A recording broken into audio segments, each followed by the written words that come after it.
Usually when we think about the construction of a building, there's this expectation of like chronological logic. Yeah, you dig the dirt first. Yeah, you dig the dirt, you pour the foundation, you put up the walls, and then finally you lower the roof on top. It follows a visible path. Yeah, the roof is the logical reaction to the walls being there. It is a linear path from the ground up. I mean, causality is clean and sequential. The materials you have dictate the limits of, what you can build. But so Yeah. step into the world of medieval theology for a second, Mm. specifically the architecture of the cosmos. And that whole sequence just Oh, inverts. completely. Imagine a master architect who designs the most magnificent, glorious roof imaginable, and then, only as an afterthought, just to hold that roof up, decides to build the foundation and the walls. The roof does not exist because of the foundation, No, the foundation only exists to serve the roof. which forces a complete rethinking of the structure of reality. I mean, if the roof comes first in the architect's mind, the entire purpose of the dirt, the stones, and the wood is redefined. And we are setting out today on an intellectual detective story. Our mission for this deep dive is to explore the life, the mind, and the genuinely revolutionary theology of a 13th century Scottish friar who, well, he completely upended that traditional understanding of the universe. We are talking about Blessed John Duns Scotus. We are. He argued that the incarnation of Christ was not like a backup plan to fix human sin, but the ultimate first intention from before time began. Plan A. Yeah, Plan A. We're going to unpack his views on free will, his radical take on divine love, and his highly controversial defense of the Immaculate Conception. And to do this, we are drawing from an incredibly dense stack of sources. It is a lot of material. It is. We have Father Pio Maria's exhaustive thesis, The Return of the Primacy of Christ. We are looking at academic articles by Mary Beth Ingham and Noel Muscat. And we have papal documents, too, spanning decades. Yeah, from Pope Paul VI to Pope John Paul II and Pope Benedict XVI. Plus, we will weave in the Office of Readings, some historical texts, and even a piece of poetry by Thomas Merton. Imagine the sheer weight of realizing that the foundational architecture of reality, the very universe you inhabit as you listen to this, is built entirely on love, not on a system of crime and punishment. It changes how you view existence itself. It really does. But to grasp this mind-bending framework, we have to look at the man who built it. Hmm. A man born around the year 1265 or 1266 in Duns, Scotland. Which is a small town just a few miles from the English border. Yeah. According to a history written in 1521 by John Mayer, Scotus was taken to Oxford by two Scottish friars when he was just a boy, likely around 10 to 12 years old. It's just a kid. Yeah. Scotland did not yet have a university of its own, so to pursue that kind of intellectual rigor, a boy of his aptitude had to cross the border. We had to go where the scholars were. He grew up steeped in the Franciscan tradition, surrounded by the intense scholastic debates of the era.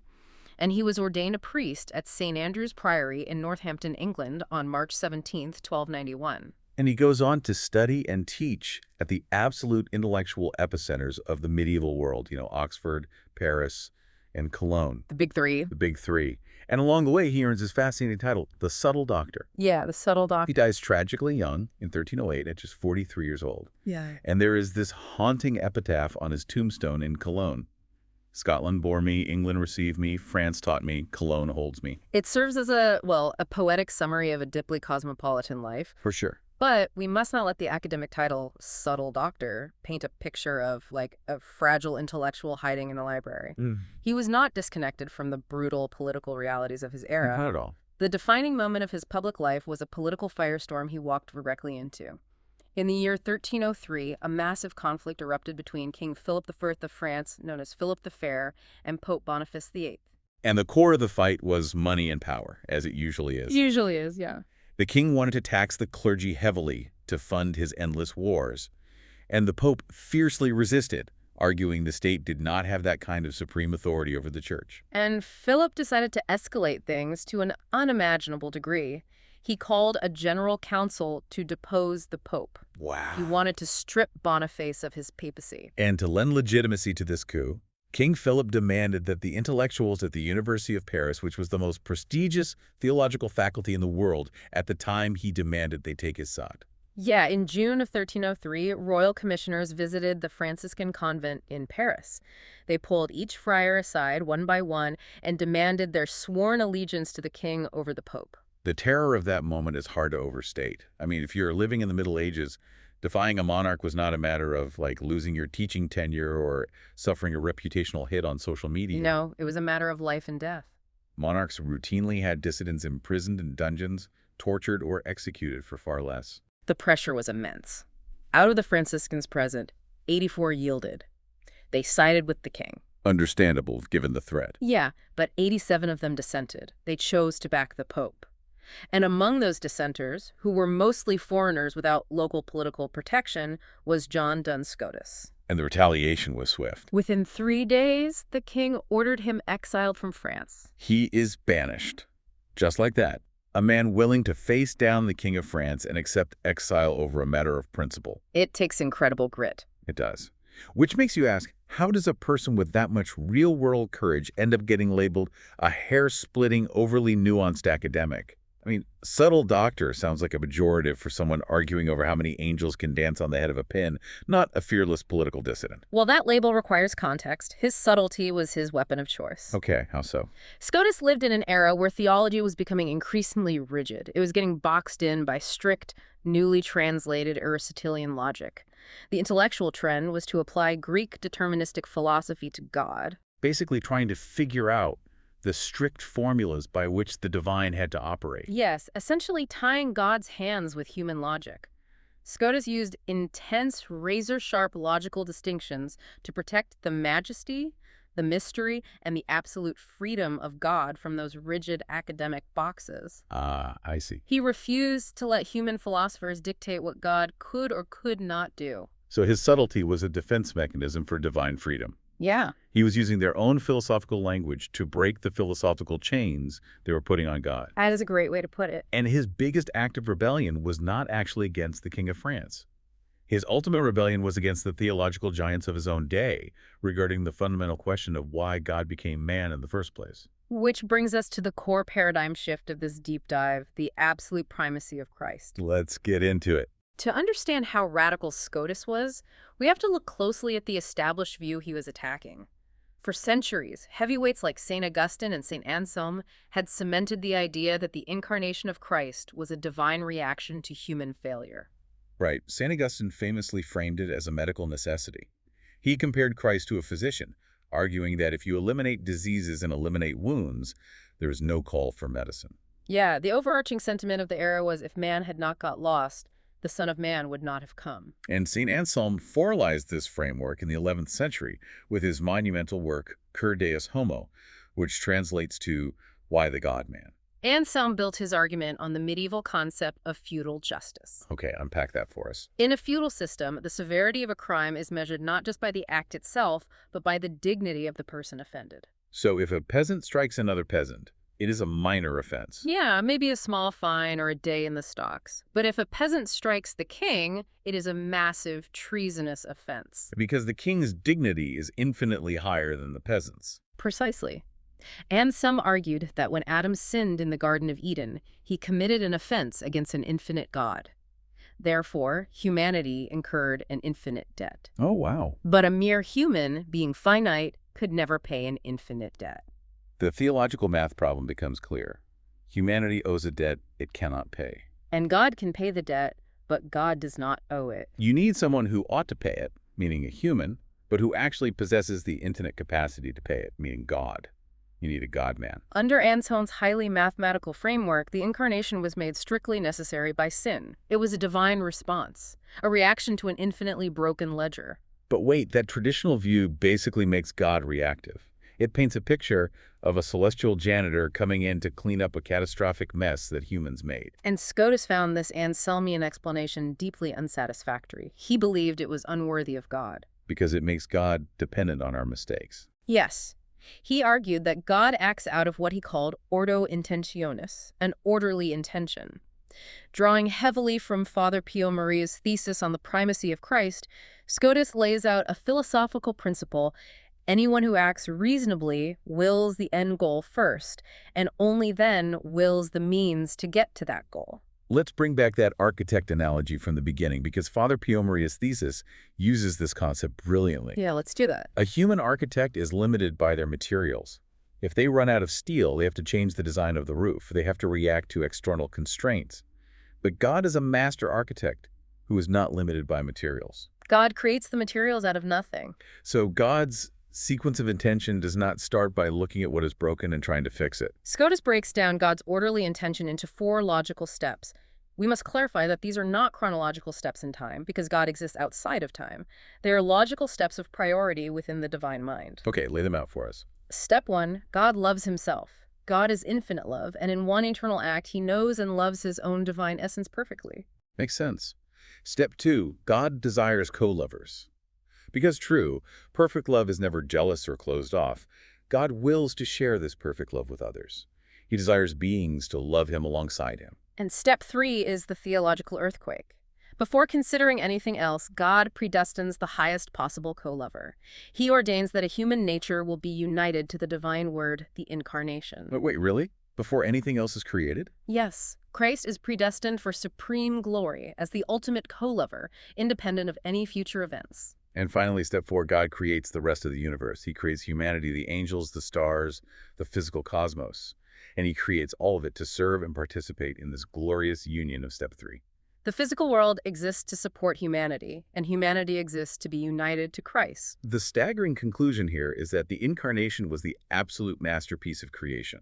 The summum opus Dei, as the Latin texts phrase it. It was intended before any foresight of human sin. If Adam had never fallen, if humans had lived in perfect, uninterrupted harmony in Eden forever, well, Christ still would have come in glory. Scotus argues it is logically absurd to think that God's greatest work, the incarnation, was dependent on Adam's worst mistake. It is absurd when you frame it that way. In the Repertitio Parisiensis, a collection of notes taken by his students, Scotus is quoted as saying, "To think that God would have given up such work if Adam had not sinned would be altogether irrational." He found it deeply offensive to reason that the highest good in the whole of creation was something that merely chanced to take place because of a lesser evil. The implications are profound. If the Anselmian view holds, humanity actually owes a bizarre debt of gratitude to Adam's sin. Yeah, oh, happy fault, as they say. Because if Adam had not eaten the fruit, the universe would have been deprived of the incarnation.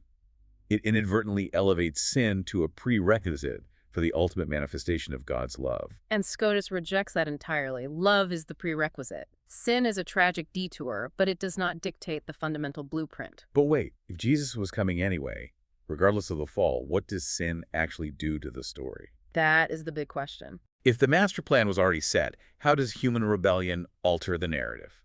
Scotus does not deny the brutal reality of sin, nor does he diminish the necessity of redemption. He clarifies that while sin did not cause the fact of the incarnation, it did fundamentally change the manner of it. Okay, the manner of it. Because of the fall, the incarnate Word arrived in a world deeply broken by sin. Therefore, his mission took on the character of a rescue operation, leading inevitably to suffering and the cross. He came as a redeemer because we needed redeeming, but he would have come as a glorious king even if we had not. Yes. He was coming to be the roof of the cathedral either way. It just so happened the foundation had cracked underneath him, so he had to patch it from the inside out when he arrived. Which naturally forces a reevaluation of the redemption itself. Because if Scotus rejects Anselm's starting point of the infinite debt, he also has to reject Anselm's math regarding what happened on the cross. He does. Since Scotus discards the infinite debt theory, he has to provide a new explanation for how salvation was achieved. Because for Anselm, Christ's suffering had a strict, infinite mathematical worth. Yeah, the blood of the God-man essentially forced God the Father's hand. It paid a ledger perfectly, balancing the cosmic scales. And Scotus attacks this kind of divine accounting. He argues that no created act, not even the human suffering of Christ, has a strict, infinite mathematical worth on its own that forces God to forgive. Suggesting that God is forced to do anything implies that God is bound by an external law of economics. It violates God's absolute freedom. It turns God into, like, a cashier who has to open the register once the exact change is handed over. Instead, Scotus introduces a beautiful theological concept called acceptatio divina, or divine acceptance. Oh, this is fascinating. Drawing from the detailed academic work of Mary Bethingham, we see that for Scotus, God freely accepts actions done in love. The ultimate value of an action is not determined by its raw, intrinsic weight on a cosmic scale, but by the love with which it is offered and the generous delight with which it is received. Mary Bethingham describes acceptatio brilliantly. She calls it divine applause. I love that phrase. Think about a young child who draws a messy stick figure picture for their parent. The drawing itself does not have intrinsic artistic value that would fetch $1 million at a fine art auction. No, it is just crayon on paper. But the parent receives it with absolute delight. They frame it, they put it on the fridge, and they cherish it because it was given in love. The parent's free acceptance confers massive, immeasurable value onto the gift. Christ's passion and death were redemptive, not because they perfectly matched a mathematical price tag for original sin.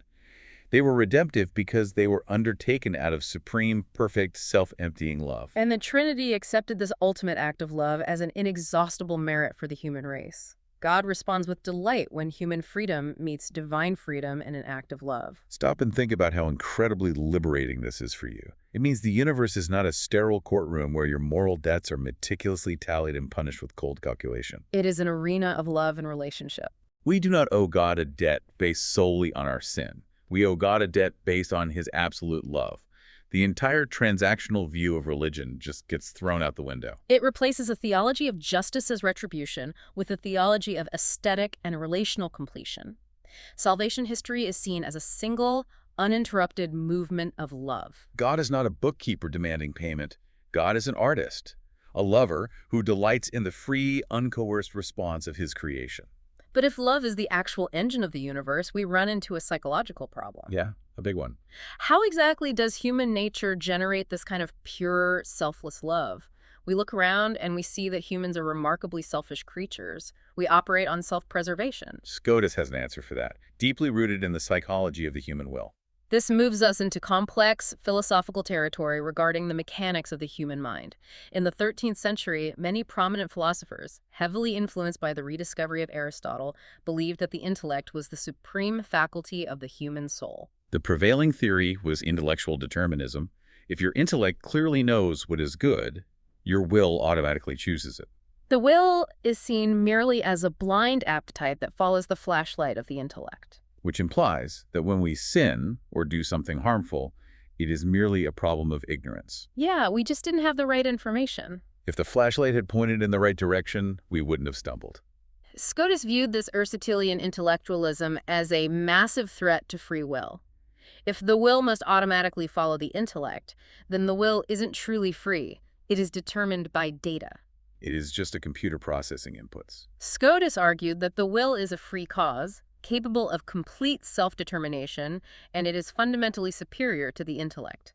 He categorized the intellect as a natural cause that simply processes whatever data is put in front of it, much like a camera taking a picture. The camera doesn't choose to capture the picture, it just receives the light. But the will, however, can choose whether to act on that information or completely ignore it.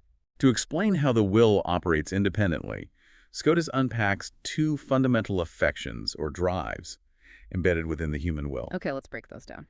The first one is the affectio commodi. This is our natural desire for what is advantageous, comfortable, or perfecting to ourselves. It is basic self-interest. It is the biological and psychological drive that says, I want to eat because I am hungry, or I want social status because it brings me security. The affectio commodi is not inherently evil. It is absolutely necessary for basic survival. But Scotus points out a second, much more profound drive, the affectio justitiae, the affection for justice. And this is the unique ability to love something strictly for its own intrinsic worth, completely separate from how it benefits us or brings us comfort. This affection for justice is the game changer. Let's ground this in everyday experience. The affectio commodi is like networking at a corporate event. You are shaking hands, remembering names, and being incredibly polite to someone because they can get you a job or fund your startup. You value them for their utility to you. But the affectio justitiae is like loving your spouse, your child, or a lifelong friend, simply because of who they are. You love them even when it costs you time, money, and intense emotional energy. You love them not for what you extract from the relationship, but because their existence is intrinsically valuable. For Scotus, the affectio justitiae is the actual root of human freedom. Without it, we would just be highly intelligent animals, endlessly chasing our own comfort, locked in a deterministic cycle of utility. Because of this specific affection for justice, human nature has the innate capacity to step entirely outside of self-interest. We have the psychological hardware to love God above all things, simply because God is infinitely lovable in himself, not merely because God promises us heaven or threatens us with hell. So Scotus is suggesting we are literally hardwired for pure altruism. It is a stunningly optimistic view of human capability. We are not fundamentally broken creatures governed exclusively by selfish desires. We possess an innate liberty to love objectively. Consequently, Scotus redefines the nature of sin. Sin is not just breaking an arbitrary divine rule. No, sin is a disordered affectio commodi. It is allowing your natural drive for self-advantage to overpower your drive for justice. It is freely choosing your own utility over what you know is intrinsically good and worthy of love. When this pure, unselfish love, this affectio justitiae, is activated toward God, it radically changes how we view the people around us. It alters the fabric of human relationships, which leads us into Scotus's vision of charity and the concept of the co-lovers of God. In his great work, The Ordinatio, parts of which are featured in the Franciscan Office of Readings, Scotus provides a profound definition of perfect charity. He analyzes the nature of human love and observes that our love is frequently possessive and jealous. We want the object of our affection all to ourselves. We build walls around our love to keep competitors out. The fear is always that if they love someone else, they will have less love for me. It is a scarcity mindset applied to affection. Scotus argues that divine charity operates on the exact opposite principle. Drawing on the mystical theology of Richard of St. Victor, Scotus states that one who loves perfectly actively wants the beloved to be loved by others. Because God is infinite goodness, a perfect love for God naturally desires that God receives as much love from as many sources as possible. Scotus writes this incredible line, "It is by one and the same act that I want God and that I want you to want God." Our neighbor is not a competitor for God's attention. There is no scarcity of divine affection. We love our neighbors specifically so that they can become a co-lover, a condiligens in his Latin terminology of God alongside us. If we apply this condiligence concept to the broader Scotus vision, the entire universe is revealed as a community designed for co-loving. Going back to God's original intention, step 2 of the Order Intentionis, God desired co-lovers to share in his perfect inner life. Every person we encounter is intended to be a partner in this cosmic symphony of charity. Think about how this dismantled human envy. When you look at your daily life, your coworkers who might get the promotion you wanted, the family members who frustrate you, or total strangers on the street, they aren't obstacles. They weren't background characters in your personal drama. They are potential co-lovers in a grand, eternal chorus. You are meant to desire their ultimate salvation and their ability to love God just as fiercely as you desire your own. It is a radically communal vision of salvation.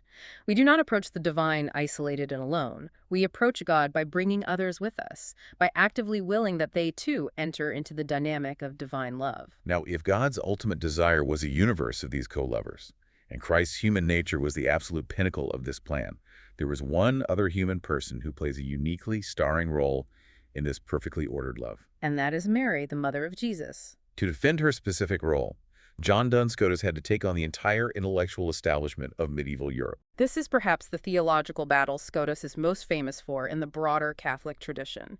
He earned the titles Marian Doctor and the Martyr of the Immaculate. He fiercely and methodically defended the doctrine of the Immaculate Conception, the belief that Mary was conceived without the stain of original sin. We really need to set the stage for how much of an underdog he was in this fight.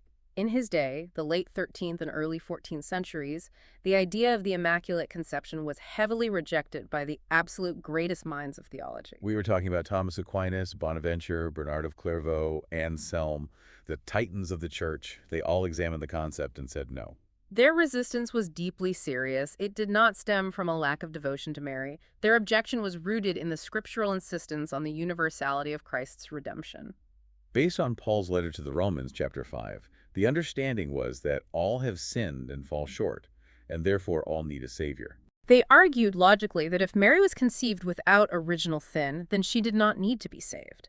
If she did not need to be saved, then Christ is not the Savior of all humanity. His redemptive act would not be truly universal. For these medieval theologians, protecting the absolute necessity of Christ as the Savior of every single human being was paramount. They felt they had to diminish Mary's purity to protect Jesus' resume as the Savior of the entire world. They couldn't find a logical way for Mary to be sinless without making Christ's salvation incomplete. So how did SCOTUS navigate around this massive, seemingly impenetrable theological wall?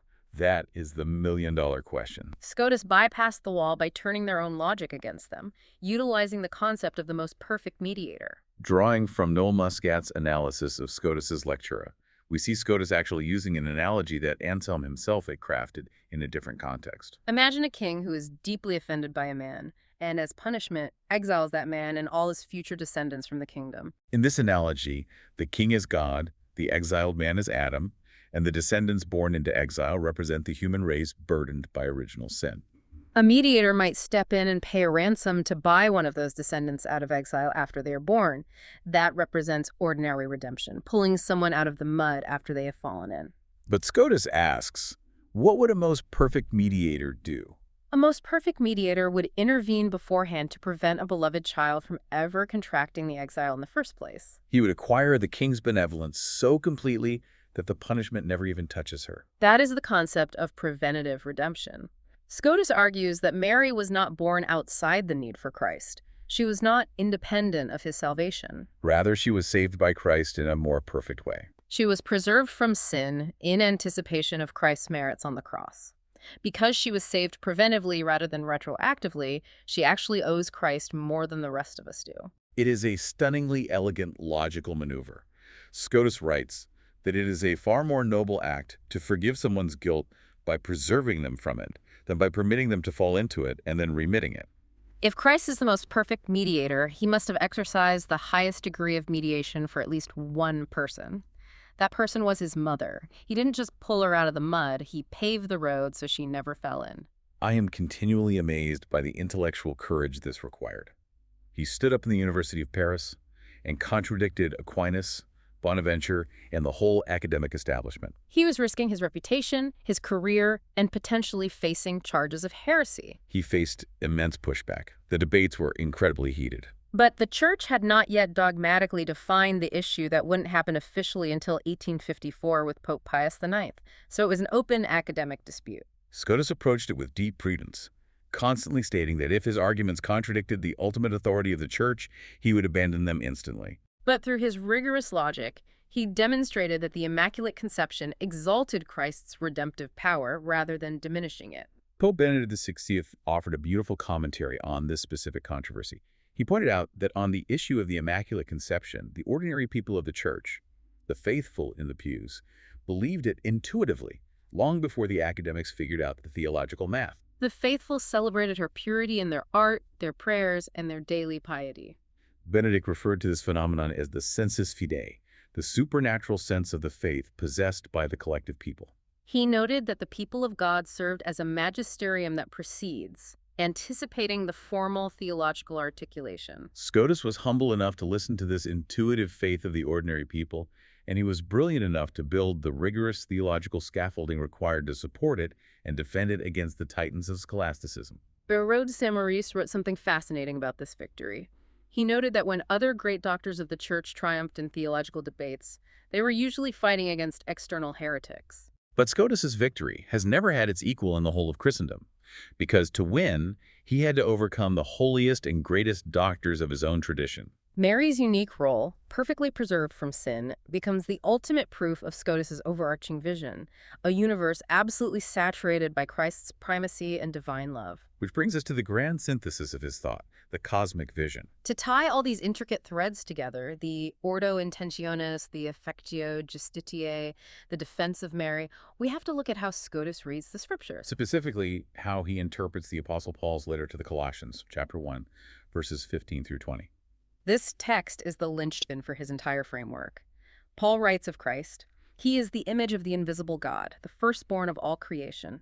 For in him all things were created, in heaven and on earth. All things were created through him and for him.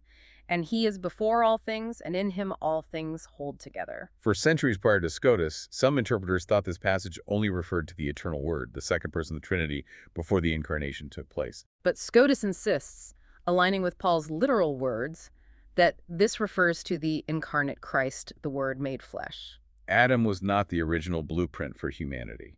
Christ was the original blueprint. That shifts the entire perspective of human origins. Adam was just a preliminary sketch made in the image of the Christ who was already intended to come. God was thinking of the humanity of Christ when he formed Adam from the dust of the earth.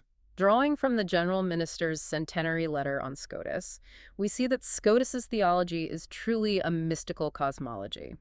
He introduced a profound philosophical concept known as the disjunctive transcendental. He argued that everything that exists must be considered either finite or infinite. The finite world, the contingent, fragile, passing physical world we live in, is not an accident or a temporary mistake. It is a deliberate masterpiece designed specifically to interface with the infinite God through the bridge of the incarnate Christ. The universe is hardwired for union with God. It was built for communion. Thomas Merton, the great 20th century monk and writer, captured this beautifully in a poem he wrote about Scotus. He wrote, "I opened the book of Duns Scotus to learn the reason for theology. This is the book whose vision is not its own end, whose words are the ways of love, whose term is Trinity." Merton understood that Scotus's dense, complicated, almost mathematical logic is not just dry philosophy meant to be debated in a lecture hall. It is poetry. It is a rigorous intellectual adoration of a God who is fundamentally defined as charity. Scotus provides a Christian humanism where human freedom, the natural world, and the vast cosmos all find their ultimate meaning in the free, generous love of God manifested in Christ. For a man who is known for being hyperlogical, who carved up Aristotelian determinism with a scalpel, his ultimate conclusion is deeply romantic. The universe is a love story first. Yeah. It is not a cosmic rescue mission launched to clean up a crime scene. It is a meticulously planned masterpiece, intended from the very beginning to be a communion of lovers. It restores a sense of profound dignity to human nature. Under Scotus's framework, we are not merely forgiven criminals holding a receipt of payment. We are the intended co-lovers of the infinite, capable of heroic altruism through our affectio justitiae, and invited into the very inner life of the Trinity through the perfect mediation of Christ. Let's retrace the steps of this immense intellectual journey. We started with the brave boy from Scotland who crossed the border for an education and eventually stood up to a powerful king under threat of exile. A man who looked at the theological giants of his day and boldly rewrote the very motive of the Incarnation, transforming it from a reaction to human failure into the absolute masterpiece of creation. He proved that our wills are uniquely wired for selfless justice, not just biological self-interest. And he single-handedly defended the Immaculate Conception of Mary using the weapons of logic and profound devotion, trusting the intuition of the faithful over the consensus of the Academy. He took the massive, complex architecture of medieval thought and realigned it, ensuring that the roof, the glorious incarnation of Christ, was recognized as the true blueprint for the entire structure. Which leaves us with a mind-bending philosophical thought to mull over as we wrap up this deep dive. If Scotus is correct, and the incarnation of Christ was the primary, absolute goal of God's creation, independent of any human action, does that mean any possible universe God could have ever chosen to create would inherently have Christ at the exact center? That no matter the physics, the dimensions, the timeline, or the creatures involved, the fundamental blueprint of reality is always, inescapably, an unchangeable act of divine love. That is something to look up at the stars and wonder about. Thank you for joining us on this deep dive into the mind of the subtle doctor. Until next time. Farewell, and keep seeking the architecture of the cosmos.